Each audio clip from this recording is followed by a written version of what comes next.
সেবার নাসিরউদ্দিন তার দুই অন্তরঙ্গ বন্ধু সবুরউদ্দিন এবং বশিরউদ্দিনের সাথে রাতের বেলায় একটা ছোট্ট পিকনিকের পরিকল্পনা করল। সন্ধেবেলায় তারা যে যার মাঠের কাজ শেষ করে বটতলার নিচে মাচার উপর বসে গল্পগুজব করে এবং তাস খেলে প্রায় রাত 10টা অবধি। দক্ষিণের হাওয়া গায়ে লেগে তাদের সমস্ত শারীরিক ক্লান্তি দূর করে দেয়।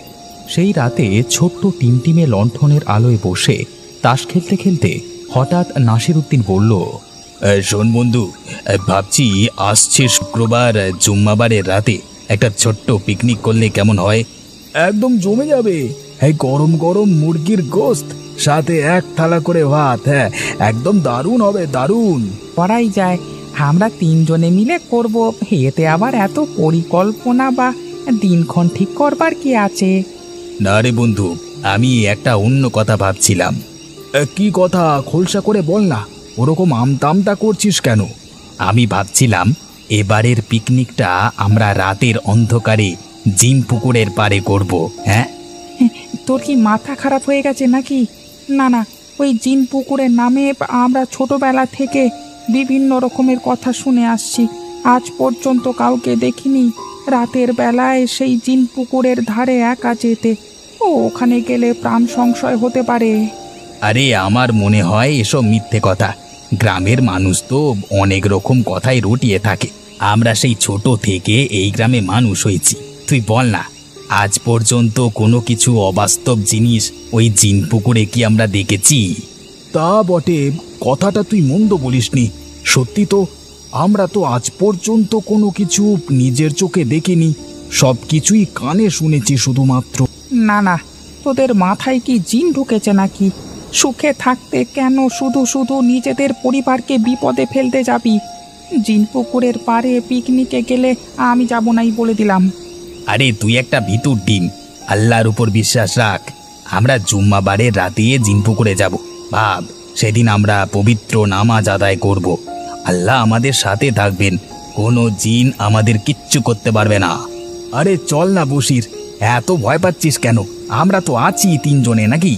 একা গেলে না হয় সে একটা আলাদা ব্যাপার ছিল। চ না। বন্ধুকে চাপে পড়ে অনেক ভাবনা চিন্তা করবার পর অবশেষে বশিরউদ্দিন বলল, আচ্ছা ঠিক আছে, বেশ, এত করে যখন বলছিস তখন যাওয়াই যায়। আর আল্লাহ আছে আমাদের বুকে, আমাদের এত ভয় পেলে চলবে? জিন যদি আসে তাহলে আমরা দেখে নেব। দেখতে দেখতে শুক্রবার চলে এলো। এদিকে তিন বন্ধুর মধ্যে সমস্ত পরিকল্পনা তৈরি। দিনের বেলায় তারা নামাজ আদায় করতে গেল স্থানীয় মসজিদে। নামাজ পড়তে গিয়েও নাসিরউদ্দিন এবং সবুরউদ্দিনের মন উল্লসিত থাকলেও বশিরউদ্দিনের মন মেজাজ খুব একটা ভালো ছিল না। বৃদ্ধ হাজী সাহেব তার মুখ লক্ষ্য করলেন। নামাজ কায়েম করবার পর নাসির এবং সবুর বাড়ি চলে গেল। বশির তার মনের কোণে থাকা প্রবল ভয়ে মসজিদে বসে বসে আল্লাহ পাককে বারবার ডাকতে লাগল, যাতে তাদের কোনো বিপদ আপদ না হয়। বৃদ্ধ হাজী সাহেব খুব একটা নড়াচড়া করতে পারেন না। বয়সটা তার অনেকটা হয়েছে। তিনি বশিরউদ্দিনকে ডাকলেন, বশিরউদ্দিন, একবার এদিকে শোনো তো বাবা। বশিরউদ্দিন উঠে গিয়ে হাজী সাহেবের সামনে মসজিদের মূল গৃহের চৌকাঠের বাইরে বসল। কি ব্যাপার বশির, আজকে তোমাকে প্রচণ্ড বিচলিত বলে মনে হচ্ছে। আজকে তুমি মন দিয়ে নামাজ কায়েমও করনি তো? না না হাজী সাহেব, সেরকম কিছু না, এই একটু শারীরিক অসুস্থতার কারণে এমনটা হয়েছে আর কি। দেখো বশির, আমার বয়সটা কিন্তু অনেকটা হয়েছে, হয়তোবা আর কিছুদিন পর আল্লাহ পাকের ডাকে কবরস্থ হতে হবে। এই মসজিদে যারা এ যাবৎ নামাজ আদায় করতে আসে, আমি তাদের মনের কথা সব বুঝি। কে ঠিক মতন নামাজ আদায় করে, কে করে না, সে সব আমার জানা আছে। তুমি আমাকে তোমার অসুবিধের কথা বলতে চাও না, ঠিক আছে, কিন্তু সব সময় মনে রাখবে, যে কোনো বিপদে পড়লে আল্লাহ পাককে শুদ্ধ মনে ডাকলে তিনি সেই বিপদ থেকে সকলকে ঠিকই উদ্ধার করবেন। তা আপনাকে শুকরিয়া হাজী সাহেব, হয়তো আমি যে কারণে ভয় পাচ্ছি বা যে কারণ ভেবে আমার মনে ভয়ের ছাপ পড়ছে তা সম্পূর্ণ অমূলক, কিন্তু তবুও সমস্ত রকম বিপদের আশঙ্কা করে এই পবিত্র জুম্মার দিনে আমি শুদ্ধ মন থেকে আল্লাহ পাককে ডাকছি, যাতে তিনি সমস্ত কিছু ঠিক করে দেন। ঠিক আছে, তুমি এখন এসো। আমি তোমার এবং তোমার পরিবারের জন্য আজকে সারা দিন দোয়া করব আল্লাহর কাছে। তুমি কোনো চিন্তা করো না। বশিরউদ্দিন এরপর মসজিদ থেকে বাড়ি চলে এলো। ইতিমধ্যে এসে সে তার পরিবারকে জানিয়ে দিয়েছে যে আজকে রাতে তাদের পিকনিক আছে, কিন্তু কোথায় যে পিকনিক হবে সে ব্যাপারে তার পরিবারকে আগে থেকে কিছুই বলেনি। তার পরিবার যদি আগে থেকে জানতো যে তারা জিনপুকুরের পাড়ে পিকনিক করতে যাবে, তবে কোনো দিনই তার পরিবার তাকে বাড়ির বাইরে বেরোতে দিত না। তিন বন্ধু যথারীতি পরিবারের লোকজনদের ফাঁকি দিয়ে বটতলার মাচায় পিকনিক করবার নাম করে বাড়ি থেকে যাবতীয় সব জিনিসপত্র নিয়ে বেরিয়ে এলো। তাদের মধ্যে ছিল একটা রান্নার গ্যাস স্টোভ, কড়াই, হাতা খুন্তি, ভাত রান্নার হাঁড়ি, যাবতীয় মশলাপত্র এবং জবাই করা কাটা মুরগির পিস করা মাংস। বশিরউদ্দিন ইতিমধ্যে মাংসের পিস কটা ছিল সেটা একবার গুনে নিয়েছে সবার অজান্তেই। নাসির এবং সবুর প্রচণ্ড খুশি। তারা হাঁটতে হাঁটতে এসে পড়ল জিনপুকুরের নিস্তব্ধ পাড়ে। শনশন করে মৃদুমন্দ বাতাস বইছে। বাতাসের সাথে ভেসে আসছে যেন একটা ফিসফিসে কণ্ঠস্বর। বশিরউদ্দিন লক্ষ্য করল পুকুরের জলে চাঁদের আলো পড়ে অদ্ভুত মায়াময় লাগছে জলাশয়টিকে। মাঝে মাঝে পুকুরের ঠান্ডা জলে গা মিশিয়ে ভেসে আসছে মৃদু মন্দ বাতাস। আহা, কি সুন্দর মধুর আবহাওয়া! মনে হচ্ছে এখানে আর একটা মাচা বেঁধে কালকে থেকে বসতে শুরু করে দিই। হ্যাঁ, আরে নে নে, এবার রান্না বান্নাটা শুরু করে দি, না হলে তো অনেকটা রাত হয়ে যাবে। তারা রান্না বান্না শুরু করে দিল। বশিরউদ্দিন একপাশে চিন্তিত হয়ে বসে বসে মশলাপাতি কুটে দিচ্ছে। ওদিকে বাকি দুই বন্ধু মনের আনন্দে গান করতে করতে রান্না বান্না করছে। বশিরউদ্দিন মনে মনে আল্লাহর নাম করছে আর মাঝে মাঝে জিনপুকুরের জলের দিকে আর চোখে তাকাচ্ছে। তার মনের ওপর বিষণ্ণতার ভাবটা যত রাত বাড়ছে ততই যেন গভীর হতে শুরু করছে। আরে বসির, দে এবার পেঁয়াজ রসুনগুলো এদিকে এগিয়ে দে। ভাতটা রান্না শেষ হয়ে গেছে, এবার মাংসটা চাপিয়ে দিই। হ্যাঁ ভাই, এই নে, আর যত তাড়াতাড়ি সম্ভব রান্নাটা শেষ কর। হ্যাঁ, তারপর খেয়ে দে বাড়ি যাওয়া যাক। চল। কি রে, তুই কি এখনো ভয় আছিস নাকি? হ্যাঁ। বশিরউদ্দিন সে প্রশ্নের কোনো জবাব দিল না। মাংসগুলো রান্নার ওপাশটাতে পুকুরের ধারের দিকেই রাখা ছিল। সেগুলো ধুয়ে নাসির যখন কড়াইয়ে দিচ্ছে তখন বশিরের মনে একটা খটকা লাগলো। সে কড়াইয়ের মধ্যে লক্ষ্য করে দেখল যে কটা মাংসের পিস সে নিজের হাতে গুনে নিয়েছিল তার মধ্য থেকে যেন দু এক পিস কম। আরে, মাংসের পিস দু এক পিস কম বলে মনে হচ্ছে। কই না তো, আমার তো ঠিকই মনে হচ্ছে। আরে না, আমার তো এক পিস কম বলে মনে হচ্ছে। আমি গুনে নিয়েছিলাম তো।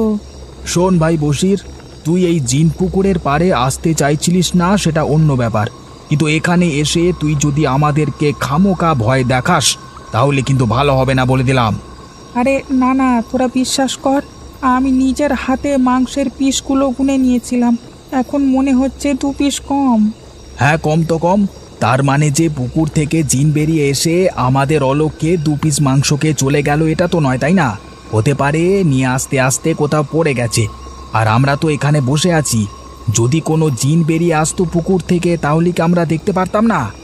বশির আবার চুপ হয়ে গেল।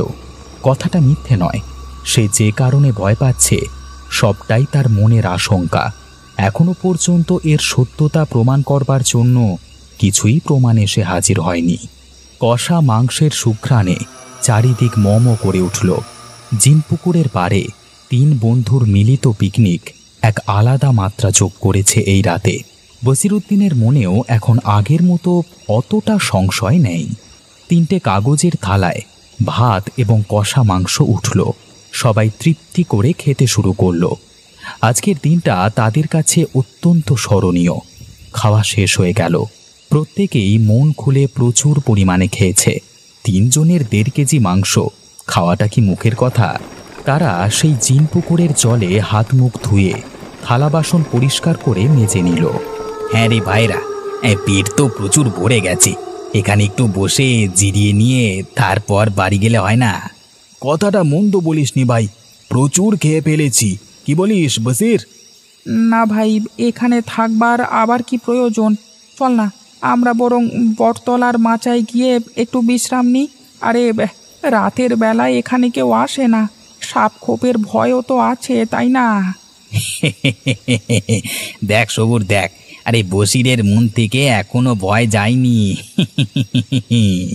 এ কথা বলবার পর বশির উদ্দিনের ওপর তার বাকি 2 বন্ধু অট্টহাসি করতে লাগল। ঠিক এমন সময় তাদের সাথে থাকা হেরিকেন লণ্ঠনটা নিভে গেল। চারিদিকটা অন্ধকার হয়ে গেল। তারা 3 জনে হঠাৎ এরকম অন্ধকারে কিছুটা ভ্যাবাচাকা খেয়ে গেল। নাসির উদ্দিন এবং সবুর উদ্দিনের হাসি বন্ধ হয়ে গেল। বশির উদ্দিন এবার যেন একটু জোরালো গলায় বলে উঠল, এই এই তোরা যাবি নাকি বলতো? না হলে আমি একাই এখান থেকে চলে যাচ্ছি। এই অন্ধকারে আমার একদম ভালো লাগছে না। আর আর ওদিকে তাকিয়ে দেখ না, আকাশেও প্রচুর মেঘ করেছে তো। বশির উদ্দিনের কথায় তারা আকাশের দিকে তাকিয়ে দেখল কালো টুকরো মেঘ চাঁদটাকে ঢাকা দিয়ে ফেলেছে। এরই মধ্যে হঠাৎ জিন পুকুরের মধ্য থেকে কি যেন একটা লাফানোর শব্দ হলো। মনে হলো বিশাল একটা মাছ এই অন্ধকারের মধ্যে লাফিয়ে উঠল। তারা সকলে এবার একটু ভয় পেল। নাসির উদ্দিন বলল, বসির ঠিকই বলেছে, এবার এখান থেকে চলে যাওয়াই ভালো হবে। আমার আর ভালো লাগছে না, বুঝলি? অন্ধকারের মধ্যেই তারা তাদের যাবতীয় জিনিসপত্র হাতে করে নিয়ে সেই জিন পুকুরের পাড় থেকে রওনা দেওয়ার জন্য প্রস্তুত হয়েছে। এমন সময় হঠাৎ জলের মধ্য থেকে একটা বিকট আকৃতির চেহারা বেরিয়ে এসে তার তীক্ষ্ণ ধারালো নখযুক্ত 2 হাত দিয়ে ছোঁ মেরে ধরল নাসির উদ্দিনের গলা। ওরে বাবারে, ওরে বাবারে, আমাকে কি পেছন থেকে টেনে ধরেছে রে? ওরে ওরে, তোর আমাকে বাঁচা! জিন পুকুরের জিন ছোঁ মেরে টেনে নিল নাসির উদ্দিনকে। নাসির উদ্দিনের চিৎকার ক্রমশ দূরে যে জলের মধ্যে ঝপাং করে একটা শব্দ হবার পরই সবকিছু নিস্তব্ধ। এই দৃশ্য দেখে বশির উদ্দিন এবং সবুর উদ্দিন প্রচণ্ড ভয় পেয়ে গেছে। বশির উদ্দিন মনে মনে আল্লাহকে স্মরণ করতে শুরু করে দিয়েছে, কিন্তু সবুর উদ্দিন আল্লাহকে ডাকতে ভুলে গেল। এরপরই জলের মধ্য থেকে কি যেন একটা বস্তু ছিটকে এসে তাদের সামনে পড়ল। চাঁদের ওপর থেকে মেঘ একটু সরে যেতেই তারা দেখতে পেল সেটা আর কিছুই নয়, বস্তুটা তাদের বন্ধু নাসির উদ্দিনের হাঁ করা মাথা। গলার কাটা অংশটি থেকে চুঁয়ে চুঁয়ে পড়ছে রক্ত। সবুর সবুর, বাঁচতে চাইলে আল্লাহকে স্মরণ কর, আল্লাহকে স্মরণ কর। চল চল, পালিয়ে যাই এখান থেকে, পালিয়ে যাই। কিন্তু সবুর এতটাই ভয় পেয়ে গেছিল যে তার মুখ থেকে কথা সরছিল না। পরক্ষণেই সেই জিন পুকুরের জল থেকে ধীরে ধীরে উঠে আসতে শুরু করল পাড়ের ওপর এক বিভৎস মূর্তি। সবুর উদ্দিন পাথর হয়ে এক জায়গাতেই দাঁড়িয়ে রইল। ওদিকে বশির উদ্দিন আল্লাহর নাম স্মরণ করে একটা ঝোপের আড়ালে লুকিয়ে লুকিয়ে পুরো দৃশ্যটা দেখতে লাগলো। জলের মধ্য থেকে যেটা উঠে এসেছে তার চলন ঠিক কুমিরের মতো চারবে, কিন্তু তার দেহটা বিশাল আর মুখমণ্ডলটা বিভৎস ভয়ানক। চোখগুলো কোটর থেকে তপ্তপ করে আগুনের মতো জ্বলছে, দাঁতগুলো তাজা লাল রক্তে ভেজা। জিন পিশাচটা সবুর উদ্দিনের সামনাসামনি এসে ভয়ানক এক আর্তনাদ করে উঠল।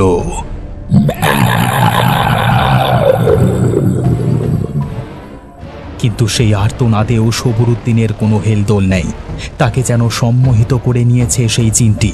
তারপর নিমেষের মধ্যেই তার লকলকে লাল জিভটা বার করে সবুর উদ্দিনের গলাটা পিছিয়ে ধরল বশির উদ্দিনের চোখের সামনে। এরপর নিমেষেই তার বন্ধুর গোটা দেহটা কচমচ করে চিবিয়ে খেয়ে নিল জিন পুকুরের ক্ষুধিত জিনটি। বৃদ্ধ হাজী সাহেবকে ভ্যান রিকশায় টেনে নিয়ে একজন আমার কাছে এসে পৌঁছেছিলেন। তিনি মুসলমান হলেও আমার নাম অনেক শুনেছিলেন। আমি হাজী সাহেবকে যথেষ্ট সম্মান এবং আপ্যায়ন করে ঘরে এনে বসিয়েছিলাম। এরপর তার মুখেই আমি এসব ঘটনা শুনেছিলাম। আমি বললাম, বসিরউদ্দিন এখন কি স্বাভাবিক হয়েছে? স্বাভাবিক ঠিক বলা যায় না, তাকে তো নামাজ পড়তে আসতে আমি দেখি না। আর ঘরের লোকের কাছে খোঁজ খবর নিয়ে জেনেছি সে নাকি ঘরের এক কোণে অন্ধকারে থাকে এখন, ঠিক মতো খাওয়া দাওয়াও করে না। আসলে ওই ভয়ানক জিনিসটা চোখের সামনে দেখেছে তো, তাই আতঙ্কটা এখনো কাটিয়ে উঠতে পারেনি। বুঝলাম হাজী সাহেব। এবার আপনি এই বৃদ্ধ বয়সে এত কষ্ট করে আমার কাছে যে কেন এলেন আমি সেটাই বুঝতে পারছি না। মানে আমি কিভাবে সাহায্য করতে পারি আপনাকে বলুন তো? তোমার নামটা অনেক শুনেছি তারানাথ। এখন আমি চাইছি এই জিনের হাত থেকে চিরতরে মুক্তি। আমি অথর্ব হয়ে পড়েছি, তোমাকে বলতে দোষ নেই। আমার যুবক বয়সে আমি একবার এই জিনের সাথে লড়াই করবার চেষ্টা করেছিলাম, কিন্তু পারিনি। এখন তোমার কাছে আমার একটাই অনুরোধ। এমা ছি, অনুরোধ বলবেন না।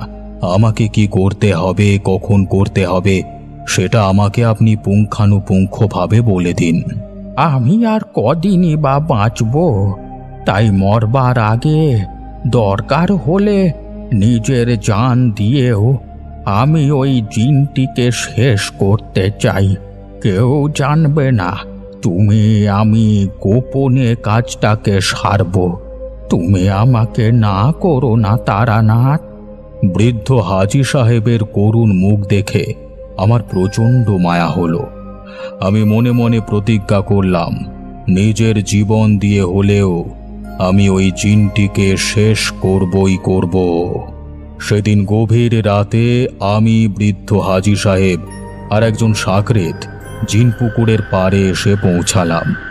একপাশে হাজী সাহেব মনে মনে পবিত্র কোরআন শরীফ পাঠ করতে থাকলেন, অন্যদিকে আমি বসে আমার তন্ত্র সাধনার মন্ত্র পাঠ করতে করতে অধীর আগ্রহে অপেক্ষা করতে লাগলাম সেই জিন পুকুরের জল থেকে কখন উঠে আসবে। বেশিক্ষণ অপেক্ষা করতে হলো না। কিছুক্ষণ পরেই জলের মধ্য থেকে বিকট এক চিৎকার ভেসে এলো। তারপরই দেখলাম সেই বিভৎস মূর্তিটা ধীরে ধীরে এগিয়ে আসছে পাড়ের দিকে। তার চোখ মুখে লোভ, লালসা এবং জিঘাংসা যেন বেরিয়ে আসছে ঠিকরে। আমি স্পষ্ট বুঝতে পারলাম, যদি আমরা এখান থেকে হালকা দিই বা কোনো রকম আমাদের ত্রুটি হয় তবে আমরাও আজকে ওই জিন পিশাচের পেটে যাব। আমি প্রচণ্ড ক্ষিপ্রভাবে মন্ত্র পাঠ করতে শুরু করলাম। ওদিকে হাজী সাহেবও এক মনে কোরআন পাঠ করে চলেছেন। জিনটা পুকুরের পাড়ে উঠে এসে কোনো দিকে না তাকিয়ে আমার দিকে আক্রমণ করতে গেল, আর তখনই সে পড়ল আমাদের শক্তির জালে। হাজী সাহেবের দিকে তাকিয়ে দেখলাম তার দেহ থেকে নীল আলো বের হচ্ছে। আমি কোনো রকমে আমার ক্ষমতা দিয়ে সেই জিন পিশাচটিকে আটকে রেখেছি। হাজী সাহেব আমাকে যেমনটা বলেছিলেন আমি তেমনটাই করছি। তারপরই দেখলাম হাজী সাহেবের দেহের মধ্য থেকে একটা উজ্জ্বল অবয়ব বেরিয়ে গিয়ে সেই জিনটির দেহের ভেতরে প্রবেশ করল। জিনটা প্রচণ্ড ছটফট করে আমার আবদ্ধ জাল থেকে বেরিয়ে আসবার চেষ্টা করছে। আমার গলা শুকিয়ে আসছে, কিন্তু তবু আমি আমার লক্ষ্যে অবিচল। পরক্ষণেই দেখলাম জিনের শরীরটা ভেতর থেকে ক্ষতবিক্ষত হতে শুরু করলো। চাপ চাপ রক্ত এবং মাংস ক্রমশ পুড়ে যেতে শুরু করলো। এইভাবে ক্ষতবিক্ষত হতে হতে একসময় ভয়ানক দেহটা বাতাসের সাথে মিলিয়ে গেল। আমিও হাঁপ ছেড়ে বাঁচলাম। প্রচণ্ড নিঃশ্বাস পড়ছে আমার। এই সময় আমি হাজী সাহেবের দিকে তাকিয়ে দেখলাম তার দেহটা পুকুরের পাড়ে নিস্তেজ হয়ে পড়ে আছে। আমি তার কাছে এগিয়ে গিয়ে তার দেহ স্পর্শ করে বুঝতে পারলাম তিনি দেহত্যাগ করেছেন। এই সময় পুকুরের অনেকটা দূরে জলের ওপর একটা নীল অবয়বকে দেখতে পেলাম। হাজী সাহেব সস্নেহে আমাদের দিকে তাকিয়ে হাসছেন। সত্যি মানুষটা আজকে নিজের জীবন উৎসর্গ করে গোটা গ্রামকে জিনের হাত থেকে রক্ষা করলেন। ভগবান ওনার আত্মার শান্তি দিক, মনে মনে এই প্রার্থনাই করলাম।